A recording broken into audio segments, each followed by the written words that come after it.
Greetings everyone, I'm Hamster, and welcome to the final tutorial video.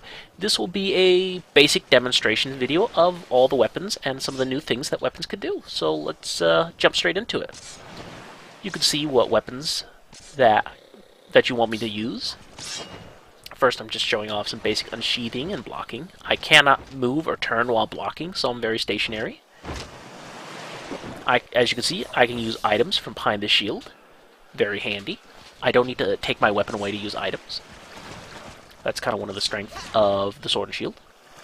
Do some basic unsheathing attacks and some spin attacks. Also got some combos that I can do.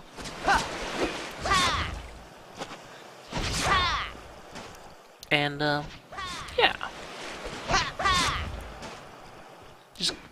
And the shield bash there will actually do KO damage. KO is when they get stars over their head and you can wail on them with impunity for a while. You can do some dodging as well. You can also mix the combos a little bit. And, yeah. It all depends on what kind of attacks you really want to do. For the most part, you'll probably just be using the same combo over and over and over again, but it really depends on if you want to deal some KO damage or not, or... Well, I guess depending on what attacks you hit best with. Like the jumping attack, you can actually get some nice range. So if there's say a tail high up, the jumping attack is pretty much your most powerful attack, and you can actually reach the tail. Though, most powerful, well, that's arguable, because this is the weapon with the weakest damage in the game, but it has its own strength, like being the best elemental and status effect weapons in the game, but mostly it's just for the status effects you use it. When you do attack from behind your shield, as you can see, there's no combo you can do with it, it's just one single swipe.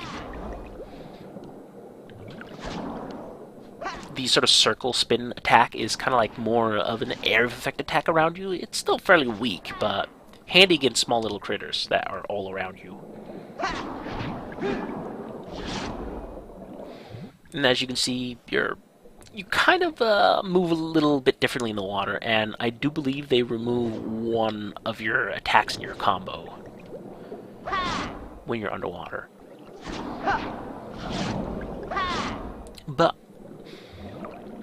as I mentioned, I will be going back to this beach. I was going to go back to this beach. This is a good place to train. I get to show the attacks above land and the attacks below water. Yeah.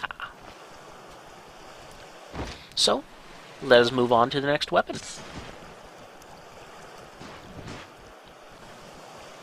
Here we have the greatsword. You've seen me use it a little bit, but let's go into a little bit more detail about it. Yeah. So, when using the greatsword, what you want to attack with is the roughly the base or the middle of the blade, around there, because you'll do more damage. The tip of the blade, you won't be doing too much damage, even though in reality, the tip of the blade is where you do most damage, because there's all the momentum. But, as you can see, we can block with the greatsword. Blocking with the greatsword is just as good as the shield from the sword and shield, but there's a downside. You will lose sharpness of your weapon because you are literally blocking with your weapon. This weapon's main attraction is the charge attack. It will do massive damage if you hit. Well, if you hit and you've got full charge. Though normally, to use this weapon effectively, you either want to be very good at using the charge attack and only go for a couple of charges, or just be very good at timing your attacks and get 3 charges. You also saw that a new addition to this weapon is being able to kick. I do believe this does a little bit of KO damage. But otherwise, it's much like the same in the previous series. I should also mention that the sword and shield, the shield bashing is new. And the sort of circle spin attack, I believe, is also new. And in this game, just you press the one of the attack buttons, it already starts trying to charge. So It cuts down a lot of charging time, considering it doesn't have to first do the attack and then check if it's going to charge. I think I got that wrong, though. But as you can see, you can just kind of chain your attacks together, making a bit of a combo. The main downside to the weapon is that while you have it unsheathed, you are quite slow.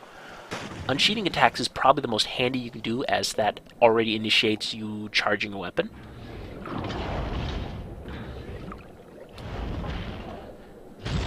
But that's kind of the trick of this weapon. You basically dodge roll around all over the place to maneuver yourself, or you unsheath your weapon and do unsheathing attacks, depending on how close or far away the monster is, I'd imagine. Well, as you can see, the attacks are a little bit different on normal water, but not much different. They all got the basic attack pattern, only they go at different angles. And, as always, you can still charge your weapon. There are 3 charges: level 1, level 2, and level 3. Level 3 is the one you really want to go for if you can, but it never hurts not to be greedy. Like, go for a level 1 or a level 2 charge just to get the damage in, and then dodge to avoid getting hit. That's usually the better choice.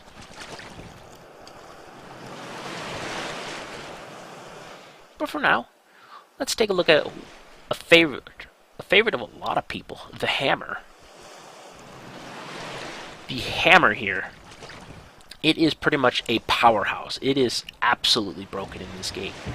Not only do monsters take KO damage if you hit their head, with all of this weapon, all these weapons, they have like one attack where they can do KO. The hammer, all of the hammer's attacks do KO damage. So if the goal is to only attack the head. Now, in addition to this, they changed something in the series. Monsters have a stamina bar too. The more you attack them and the more attacks they do, the more the stamina bar goes down. The hammer deals a tremendous amount of stamina damage. So, it's powerful in that it tires out the monsters faster, and, well, that it does KO. As you can see, the gimmick is you're fairly mobile with it. You've got some combos that you can do, some unsheathing attacks. And, I'm just showing off the various little combos that you can do. And the main gimmick of the weapon is you charge it by pushing the R trigger. Instead of blocking, you charge your weapon. The more you charge, the more powerful your attack gets. But it only has levels of charges. Once you reach the max level of charges, you're good to go. But charging my weapon will also slowly drain stamina. There are 2 sets of charge attacks. One set is while you're standing still and attacking. The other set of attacks is while you're moving around attacking. The mobility of this weapon is what makes it, well, so good. It's a very powerful powerhouse of a weapon, and you have great mobility.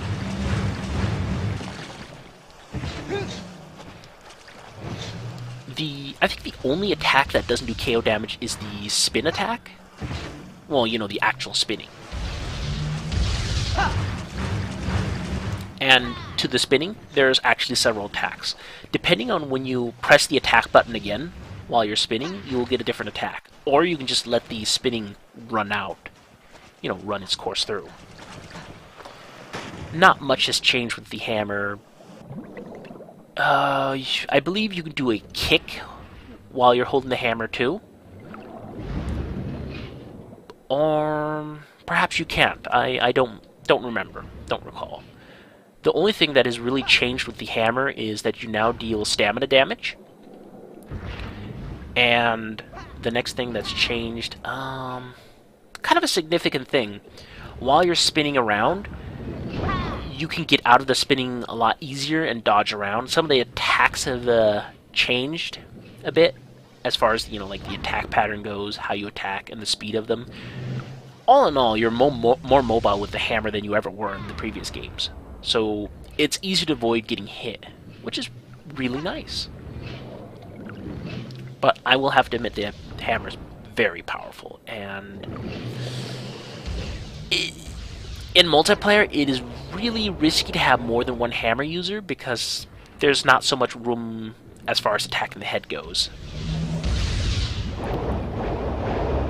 I do like the spin attack underwater just because you get a nice little whirlwind effect.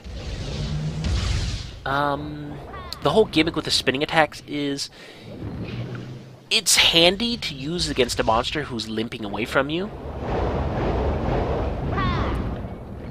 Because, you know, you're in constant motion. And you can get a lot of attacks on them. Perhaps flinch them or even knock them over. But in general, it's not a good attack to use because you're not very mobile. You're fairly prone. And it's a lot of weak hits that eats away at your weapon's sharpness. But let's take a look at our next contender. It is one of my personal favorites, the Lance. I should also mention that this game that they cut down a lot on the weapons because they were going back to basics. So we don't have all the advanced weapons. We do have a new weapon to show off eventually. And they do keep the longsword from the previous games. But they stick with the basic weapons. So, the main goal of this weapon is, it is a full defensive weapon. While it's not as powerful as other weapons, it does have some advantages. I can move around while I have my shield. I can also, as I'm showing here, do the counter poke. While I can't show it off very effectively. If a monster were to attack me while I had my shield out, the attack would come early and poke them, so, you know, I'd get a free hit. It can be a little tricky to aim with against a lot of monsters because they just come rushing or charging by, but, you know, it's useful. I'm just showing here that you can also do combos. Basically, they're quick pokes. Behind the shield, if you're attacking, you can't do any combos. You're just, you're limited to a short little poke. If you do plan on using lances, a little trick to lances is maneuverability. While you aren't too maneuverable, if you do an attack, you can dodge 3 times in a direction. Or I should say sidestep or backstep in a direction. You can use this to effectively maneuver yourself. Do one attack, sidestep, do one attack, sidestep, do 2 attacks, sidestep, and the likes. It's very handy, and if you have some Evade Plus gear, which gives you more of an evade distance, you can do what's called evade lancing. It's very handy. As I was showing there, we still got the charge. Basically, the new things to this to the lance in this iteration of the series is, when I'm blocking, I can do an attack where I take a step forward, and then when I push the attack button again, I can smack my shield to do a bit of KO damage. All the weapons have some form of getting a small amount of KO damage on enemies, but as I mentioned, there's kind of a reason behind it. There are some enemies where you can only gather certain items if they've been KO'd, or get certain rewards for KOing certain monsters, so, you know, it may be worth your time. Who knows? And the other new attack is the counter poke. They're all handy, but I do feel like the counter poke is not useful in this game.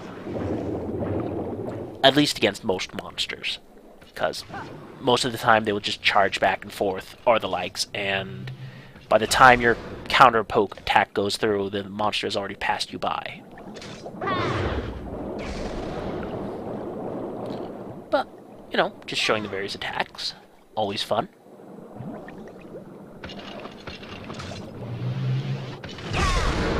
So, while we don't have as many weapons in Tri as we do in the previous games, we do, however, have new attacks, different weapons, and the weapons certainly has been polished and tweaked a lot, and that's always nice. But we do have one thing to show off, and this is the big thing with this game. This game, because of the Wii motion sensor, they're making a big deal out of the bowgun. So that's why I went back to town, so I could show off the bowgun. Now, I've spent some time gathering some sets, and I've already made some sets of bowguns. As you can see, to a bowgun, there are 3 parts: a frame, a barrel, and a stock. They will each do various different things and enable you to use various ammo types. So you can technically customize the bowguns to your liking. So, as you can see, we have light, medium, and heavy bowguns this time around. The different weight classes mean different things, basically how maneuverable you are. But there are certain advantages to heavy bowguns that light bowguns don't have.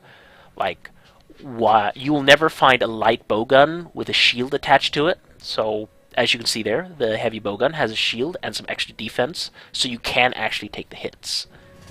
If you're not shooting any bullets and you're just standing still as a monster attacks you, you will just block the attack. No big deal. You can just stay there and be fairly tanky. It's pretty nice. The medium bowgun it's kind of like, it has more punching power, but you're about as mobile as you would be when you have a hammer. And there I'm trying to get the cursor on the screen to check out and see if there's anything, if there shows anything up with the ammo. But as you can see, as I'm pointing out here, some ammo types have a yellow icon on. That means that you can multi-fire them with only 1 ammo. I'll be showing this off a little bit later, but this is really handy. It's a nice indicator. So let's try customizing our own bowgun. We're going to take a light barrel, and as you can see, if we take a light bowgun, and what kind of stock do we want? The stock here should give us reduced recoil. That's always nice. And yeah, well, you can look at the various little stats that things will give here. This one will give extra defense and has reduced recoil. But depending on the kind of bowgun you're aiming for, you will you might just want to use a different kind of thing. Like, some will be heavier, some will be lighter, you know. And it'll combine all these 3 parts to making a bowgun. And we can take a look at our bowgun. If I don't, there we go. It's a medium bowgun now because of the medium stock. It weighed a little bit too much. It put us over the weight limit, but that doesn't matter. The light bowgun is very handy. It's pretty much the weight of the sword and shield, which is the lightest weapon in the entire game. So you're really mobile, but you don't deal as much damage. But it tends to have advantages in ammo types as well. Like, they will usually be more effective at rapid-firing ammo, elemental ammo types. But, you know, what with being able to customize your bowguns now, you should be able to make some heavy bowguns that could even rapid-fire shot types. As you can see, here's a better look at the ammo pouch. Got some ammo types already prepared, just some very basic ones. There are 3 basic ammo types: Pierce, Pellet, and Normal Shot. Normal Shot is just a normal shot. It just, you know, it hits things, does damage.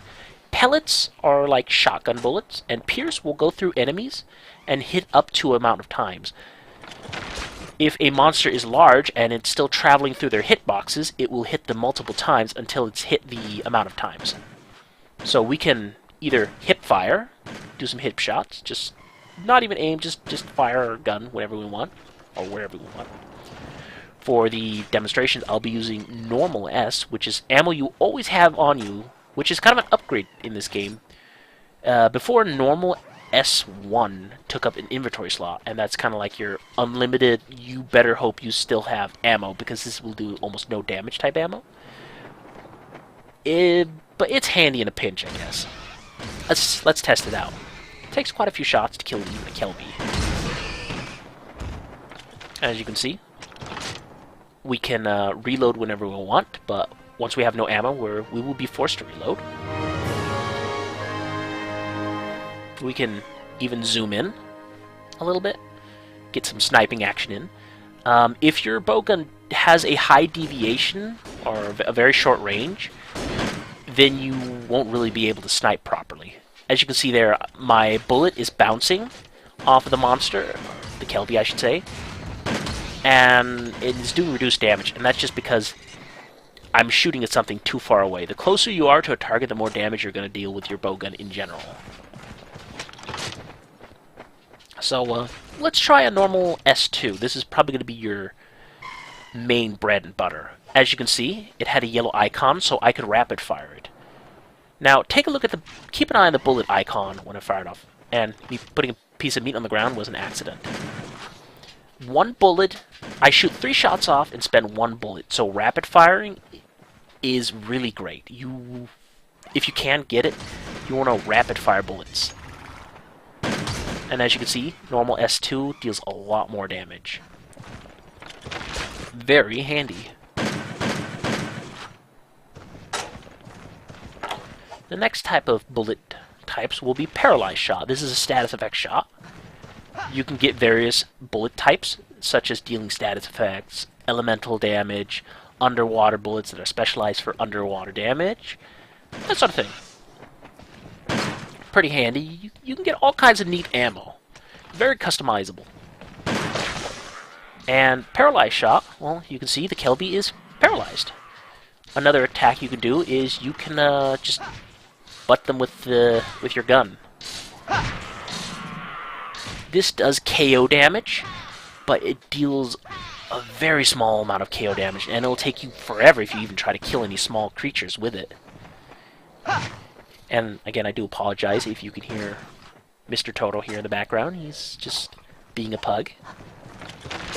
And the next ammo type I'll show off is pellet shot. Like I said, shotgun ammo. I wasn't even pointing towards the Kelby, and you got hit because it's shotgun.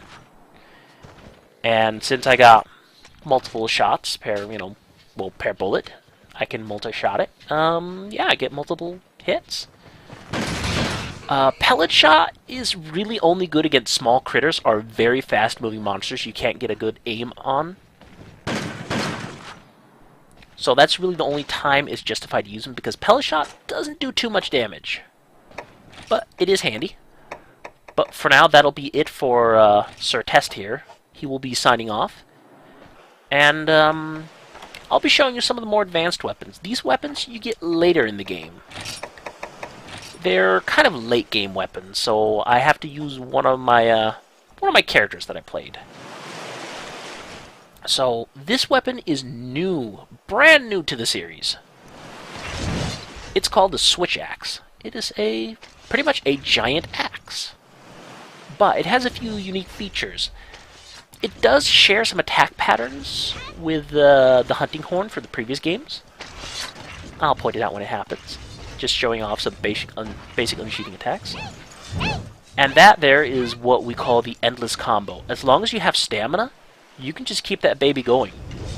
And that is the attack that is pretty much mirrors the hunting horn's attack, only the hunting horn doesn't take stamina when you do it. Unlike the hunting horn, this weapon doesn't do KO damage though. Though I probably shouldn't be talking about the hunting horn, as it's not in this game, unfortunately. You can get some nice combos going.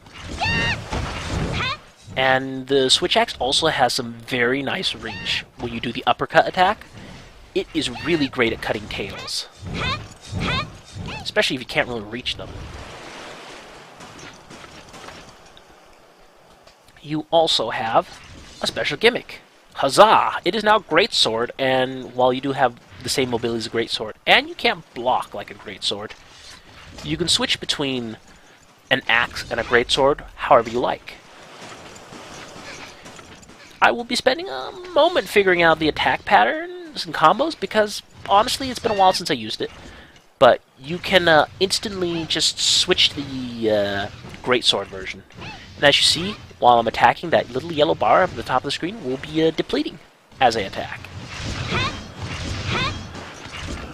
While it depletes, it's because the Greatsword has what is called a file. And this file can have power damage type or whatever, or an elemental damage type, or status effect damage type. And basically, whenever I attack with the Greatsword, I add this as a bonus into my damage. So, the only time you want to switch to the Greatsword is when you're when you aren't mobile. When it runs out, it just switches back, and you need to reload it. You can always just wait for it to regain its power over time if you don't have time to reload, but if you can reload, do it. Another attack is you can do a charged shot into an enemy, but this does require them to be pretty immobile. Like, if they're moving about all the time, you probably won't get that attack through. So you need to wait for opportune moments.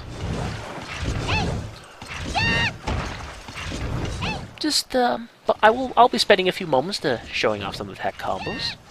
Feel free to vote for this weapon if you feel like I should be using this. Remember, I will be using 2 characters. So I'll be having my single-player character, my multiplayer character. They will each use their own weapons. So if you think I should use a bowgun and switch axe, because those are the new gimmicks behind Monster Hunter, then feel free to vote for those 2.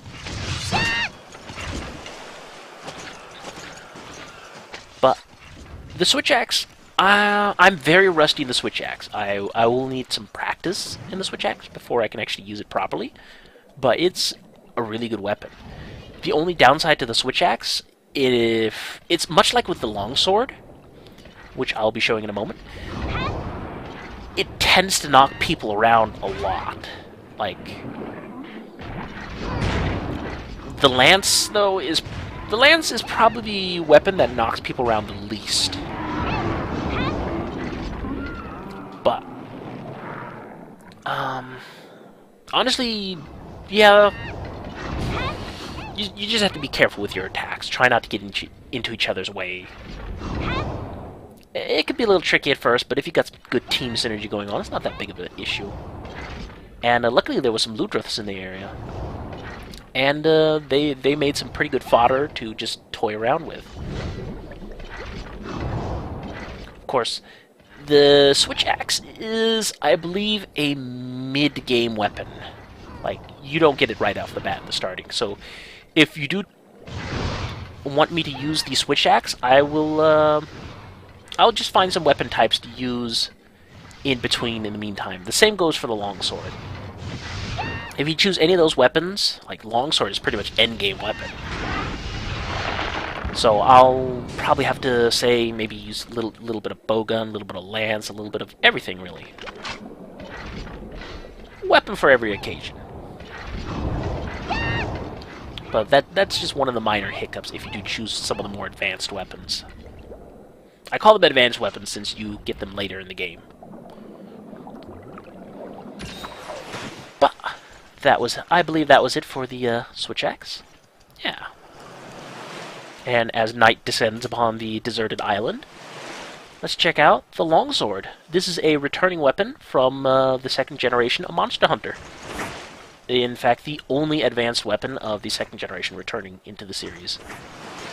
In Monster Hunter Ultimate, well, Tri-Ultimate, we will be seeing all of the 2nd generation weapons, but unfortunately I'm not really playing that just yet. Oh, I will not be playing that. I have other plans. But we have all the basic attacks. Nothing too new. There's a couple of new features, and I'll get to them when I get to them. But for now, you have all the basic attacks of the longsword from before. You may notice there's an empty bar on the top, and this will become important in a little bit. But for now, we're just testing out the basic attacks. You have your basic combo. You can do a back sweep to get away from attacks while still doing an attack. Very handy. You can use it as an evasive attack action.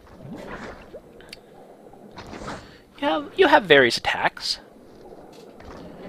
It's a very simple weapon to use. It's very powerful. And in this game, it is completely broken. And I'll show you... I'll tell you why in a little bit. But for now, we're just checking out the underwater attacks. I don't believe this one has any form of KO damage that you can deal. But the mobility of the longsword and the range, as well as power of it, is... The only weakness it has is that it can't block anything, but, you know, if you're good at dodging, you're not going to get hit by anything. So that's handy. Though, against some monsters, it's still not that great of a weapon. But, you know, we're not quite done yet. How about we go visit... Yeah, let's go visit one of our good old friends from the previous Monster Hunter games. How does that sound? You could call her a friend. You could call her an enemy. Let's get our stamina up a little bit. I'd imagine that, considering we've spent 5 minutes out here, we could use a little bit.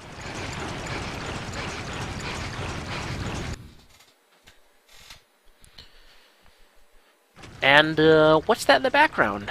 Why, yes, it is a Rathian. It is a monster that's been there since the very start of Monster Hunter, so I figured, you know what? We can use her as a sort of test dummy. While I won't be performing very well with the Longsword, I'll be performing well enough just to show off the basics. I'm still not too used to using the Longsword in this game. Mainly just because I've used lance weaponry a lot. But as you can see, as we attack the monster, our little bar will fill up. When it reaches the maximum, you will get... Well, it is called the Spirit Gauge bar. Once it starts blinking, like it's doing now, we have now powered up our sword and can use the Spirit combo.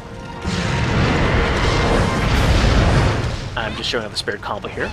And notice that the bar didn't go down even though we used your Spirit combo. In the previous game, as you did your Spirit attacks, your Spirit combo would go down. This kind of makes the Longsword very broken, because you can just do endless Spirit combos, fairly much. The new thing with the Spirit combo is that, as you can see, our icon above is glowing white, and our blade will also get a white glow. We have charged the damage on our weapon up. In addition to just charging your weapon damage up and getting extra sharpness when your Spirit combo is maxed out, you can get additional boost of damage when you do a full combo of Spirit attacks on the enemy. The new attack is the sheathing attack, where basically you just do the Zentetsuken attack and just unsheath your blade and you're already dead. Yeah, and then they die, cut in half, that sort of thing. But if you don't attack an enemy for enough period of time, or a long enough period of time, and this is a regular attack, not Spirit attacks, your Spirit combo will go down, and as the Spirit combo goes down a little bit, when you do Spirit attacks, it'll deplete, but you'll still keep your attack boost. There are 3 different attack boosts: white, yellow, and red. Red is the highest you can get. And I do believe to keep up the red glow on your sword, you need to continuously attack enemies, like with this full Spirit combo. But, so, it's really, if you can get your full Spirit combo going, it's really managing your regular attacks versus your Spirit combo. But that's it for the weapons. Feel free to vote whatever weapon you want me to use. See you next time.